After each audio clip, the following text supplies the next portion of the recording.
कहा गया कि दहशतगर्द है, स्मगलर है, लेकिन उसके बावजूद मैंने अपने फौजी जवान जो शहीद हुए उनको कंधा दिया, उनके जनाजों में शिरकत की। फिर कहा गया कि दहशतगर्दी के खात्मे में ये खैबर पख्तूनख्वा की हुकूमत सीरियस नहीं है। मैंने एपेक्स कमेटी की मीटिंग बुलाई। आज की प्रेस कॉन्फ्रेंस दो बातों पर है। सबसे पहले जो 3-4 मीटिंग्स हुई वफाकी जाली हुकूमत के साथ, मैंने अपने खैबर पख्तूनख्वा की अवाम का मुकदमा और पाकिस्तानी कौम का मुकदमा वहाँ पर रखा। और दूसरी अहम बात जो कल पॉलिटिकल कमेटी में हमारी डिस्कशन हुई और उस पर कुछ फैसले किए गए, उसके हवाले से ये प्रेस कॉन्फ्रेंस है। सबसे पहले आते हैं इन मीटिंग्स के हवाले से। खैबर पख्तूनख्वा के अवाम को ये पता होना चाहिए कि एक तो वफाक की ये जाली हुकूमत हमें हमारा हक नहीं दे रही, हमें एनएफसी में हमारा शेयर नहीं दे रही, जो तकरीबन आज के दिन 1375 अरब रुपए से ज्यादा बनता है।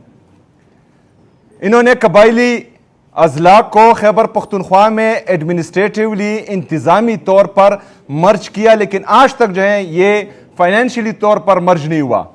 एनएफसी का शेयर 2018 से लेकर आज तक गैर आईनी तरीके से तकसीम हो रहा है, क्योंकि आईन में लिखा है कि एनएफसी का शेयर 4 सूबों में तकसीम होगा। आप अगर मर्ज अजला को जो कि 60 लाख से ज्यादा आबादी है उसको अपना हिस्सा नहीं दे रहे, तो इसका मतलब यह है कि आप 4 सूबों में एनएफसी का शेयर तकसीम नहीं कर रहे, जो आईन की खिलाफ वर्जी है। यह मुद्दा हमने तमाम फोरम पे उठाया।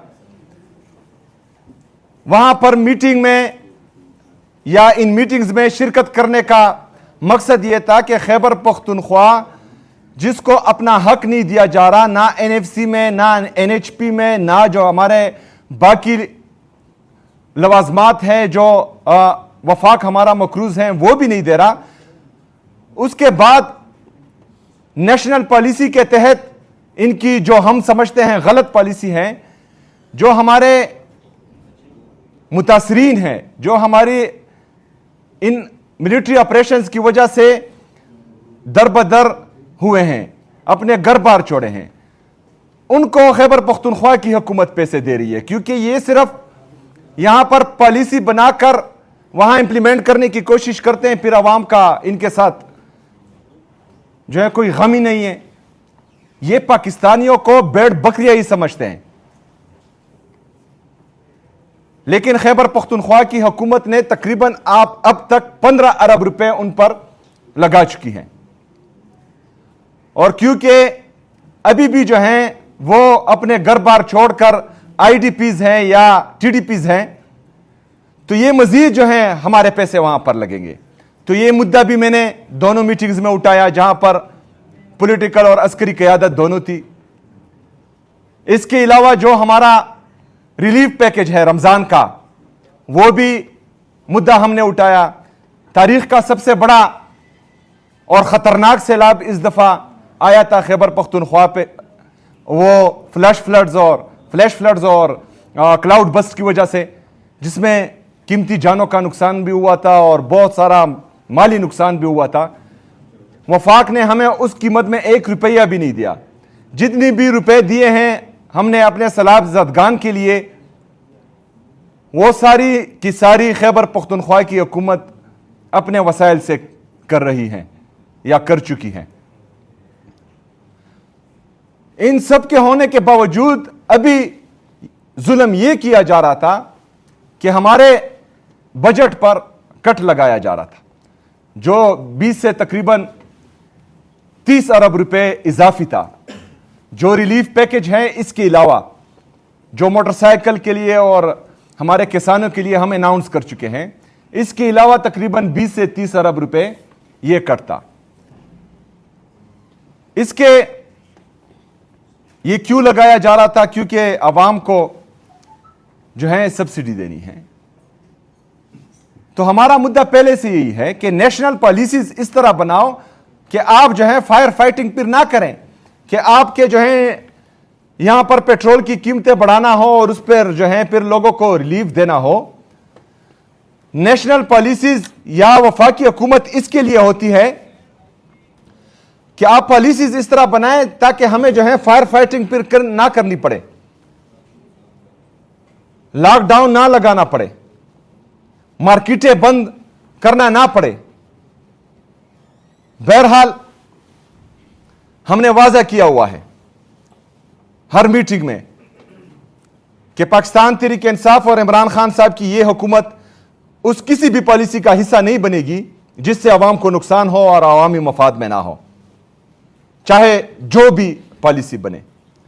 पाकिस्तान तहरीक इंसाफ और इमरान खान साहब की यह हुकूमत हमेशा अपने अवाम के साथ खड़ी रहेगी।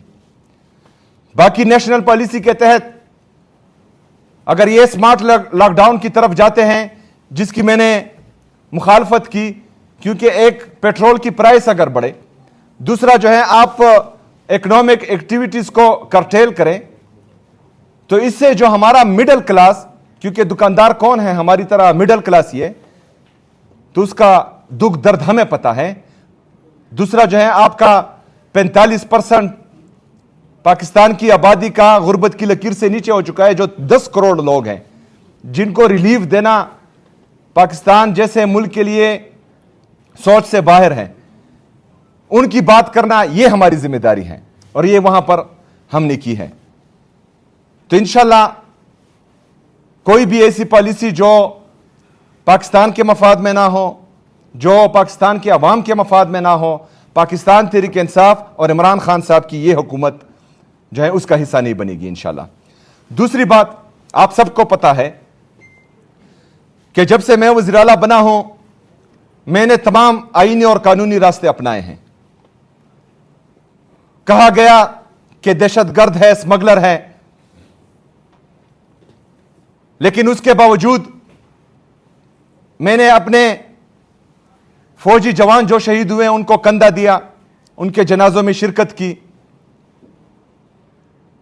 इमरान खान साहब का वो बयान जो कहता था कि और कहता है कि फौज भी मेरी मुल्क भी मेरा, तो हम भी वही कहते हैं। मैं तो चला गया अपने फौजी जवान जो शहीद हुए हैं उनके जनाजे में, लेकिन 9 मई और 26 नवंबर के हमारे जो शहदा थे उनके जनाजों में कौन आया? कोई भी नहीं। अच्छा, जनाजों में तो छोड़े, हमारे शहीद 26 नवंबर के शहीद हमें नहीं दिए जा रहे थे। पाकिस्तान तहरीक इंसाफ जैसी सियासी जुमात, जो पाकिस्तान की सबसे बड़ी सियासी जुमात है, उसने कभी मेमोगेट स्कैंडल नहीं किया, उसने कभी डॉन लीक्स नहीं किया, उसने कभी भी अपने जलसों में जो है जर्नेलों की और जजेस की तस्वीरें नहीं चलाई, उन्होंने कभी भी सुप्रीम कोर्ट पर चढ़ाई नहीं की। जिन्होंने की थी वो इख्तिदार में बैठे हैं, कोई वज़ीर आला है, कोई वज़ीर आज़म है, कोई बगोड़ा है, कोई जो है हुकूमत में है। लेकिन पाकिस्तान तहरीक इंसाफ के कारकुनों और लीडरशिप के साथ वही रवैया रखा जा रहा है। फिर कहा गया कि दहशतगर्दी के खात्मे में ये खैबर पख्तूनख्वा की हुकूमत सीरियस नहीं है। मैंने एपेक्स कमेटी की मीटिंग बुलाई, उसमें अपना जो पॉलिसी हमारी स्टेटमेंट है जो इमरान खान साहब की विजन के मुताबिक है वो दी। मैंने कहा इस पर अमल करो, दहशतगर्दी खत्म हो जाएगी। उसके बाद वफाकी नुमाइंदे आए, उधर भी मैंने सेम यही कहा कि यह पॉलिसी है, इस पर जाए, क्योंकि 21 साल से आपकी पॉलिसी नाकामी होती आ रही है, दहशतगर्दी खत्म नहीं हो रही, तो यह हल है दहशतगर्दी के खात्मे का। उस पर भी अमल नहीं हुआ। मैं तो दहशतगर्दी के खात्मे के लिए सीरियस हूं, अभी उस पर अगर अमल नहीं हो रहा तो ये जो है कौन सीरियस नहीं है? ये सारी बातें मैं क्यों कर रहा हूं आपको? क्योंकि जो बयानिया बनाया गया था पाकिस्तान तहरीक इंसाफ के खिलाफ और हमारे कारकुनों के खिलाफ कि ये फौज के खिलाफ हैं, वो भी खत्म। ये इंतशारी है, हम जमहूरी हैं, तमाम जमहूरी रास्ते हमने अपनाए, वो भी इनका बहाना खत्म। फिर कहते थे दहशतगर्दों के साथ मिले हुए हैं, वो पॉलिसी भी हमने दी, वो बहाना भी खत्म। 1.5 साल से हमारा कोई एहतजाज नहीं हो रहा, फिर इमरान खान साहब से मुलाकातें क्यों बंद हैं? 1.5 साल से हमारा कोई एहतजाज नहीं हुआ, बुशरा बीबी साहिबा से उनकी फैमिली की मुलाकात क्यों बंद है? तो अगर हम मैं जो पॉलिटिकल कमेटी है हमारी, इन्होंने डिसाइड किया कि मुझे इन मीटिंग्स में शिरकत करनी चाहिए, मैं गया, मैं बेटा, पाकिस्तान की बात थी, लेकिन पहली ही मीटिंग में मैंने यह कहा कि मैं यहां पर अपनी नफरत, अपनी अना, अपनी बुग़्ज़ को एक साइड पर रखकर यहां पर बैठा हूं। अगर मैं पाकिस्तान के लिए यहां बैठा हूं तो मैं ये उम्मीद करता हूं कि पॉलिटिकल डिस्क्रिमिनेशन जो चल रही है पाकिस्तान में वो खत्म हो, पाकिस्तान तहरीक-ए-इंसाफ के खिलाफ। क्योंकि सिर्फ मैंने ही मुहिब्बुल वतन रहना है, आप नहीं हो, आपको पाकिस्तान की फिक्र नहीं है। अगर कोई ये सोचता है कि पाकिस्तान तहरीक-ए-इंसाफ खत्म हुई है, पाकिस्तान तहरीक-ए-इंसाफ पाकिस्तान की सबसे बड़ी सियासी ताकत है। कोई झूठ बता रहा है आप लोगों को, कोई झूठ बोल रहा है, और इंशाअल्लाह ताला ये आपको साबित होगा। लेकिन उसके बावजूद भी अगर पाकिस्तान के लिए हम आपके साथ बैठ रहे हैं और वहां पर मैं एक बात कर रहा हूं और उसके अगले रोज इमरान खान साहब की फैमिली को उनसे मिलने नहीं दिया जाता, उसके अगले रोज बुशरा बीबी साहिबा की फैमिली को उनसे मिलने नहीं दिया जा रहा, उसी दिन जो है मेरे खिलाफ एक नया केस खोल दिया जाता है जिसमें जो है मुझे नोटिस हो जाता है, तो ये टेका हमने लिया हुआ है कि हमने मुहिब्बुल वतन दिखानी है आपसे सर्टिफिकेट लेने के लिए। किसी और की यह जिम्मेदारी नहीं है, किसी और को नहीं चाहिए कि वो पाकिस्तान का सोचे, सिर्फ हमने ही पाकिस्तान का सोचना है। पाकिस्तान का सोचना है अदालतों का एहतराम करना है, पाकिस्तान का सोचना है अपनी बाकी इदारों का एहतराम करना है, पाकिस्तान का सोचना है आईन और कानून की बालादस्ती लानी है, पाकिस्तान का सोचना है हकीकी जमहूरियत के लिए तगोदो करनी है कुछ भी नहीं। इदारे तबाह, तमाम इदारे मफलूज, चिट्ठी आ रही है जजेस को कि यह फैसला देना है। इदारे तबाह, जमहूरियत तबाह, कुछ इदारे सिर्फ इस जाली हुक्मरानों को जो इख्तिदार पे काबिज हैं, इनको बचाने में तमाम इदारे लगे हुए हैं पाकिस्तान के। लेकिन पाकिस्तान तहरीक-ए-इंसाफ और पाकिस्तान तहरीक-ए-इंसाफ के जो कारकुन हैं उसे दूसरे दर्जे का शहरी जो है उस तरह ट्रीट किया जा रहा है। एक आम वर्कर को तो छोड़े, वज़ीर-ए-आला को इस तरह ट्रीट किया जा रहा है। तो हम हाथ पर हाथ धरे बैठ जाएं? कहा गया कि मतलब बातचीत से क्या फायदा निकला? कुछ भी नहीं। इमरान खान साहब से मुलाकातें बंद हैं। तो मेरे पाकिस्तानियों,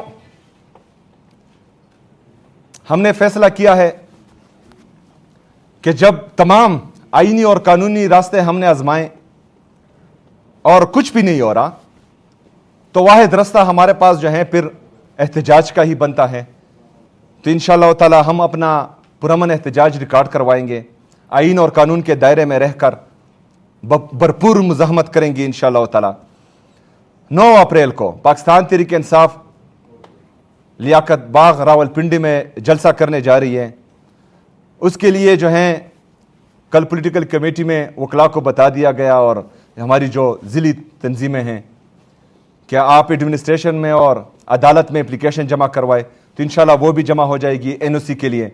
उम्मीद करता हूं कि पाकिस्तान के लिए, पाकिस्तान में इंतशार ना फैलाने के लिए ये एनओसी हमें दे दी जाएगी और हम अपना जो है जमहूरी जो अमल है वो कर लेंगे वहां पर पुरअमन तरीके से। लेकिन अगर इन्होंने एनओसी नहीं दी जलसे की, तो ये हमें जहां पर भी रोकेंगे वहां पर इंशाअल्लाह ताला ये एहतजाजी जलसा हम फिर करेंगे। और ये आपके इल्म में होना चाहिए कि 9 अप्रैल को रिजीम चेंज ऑपरेशन हुआ बिरूनी साजिश के जरिए, जमहूरियत का गला घोंटा गया 9 अप्रैल 2022 को।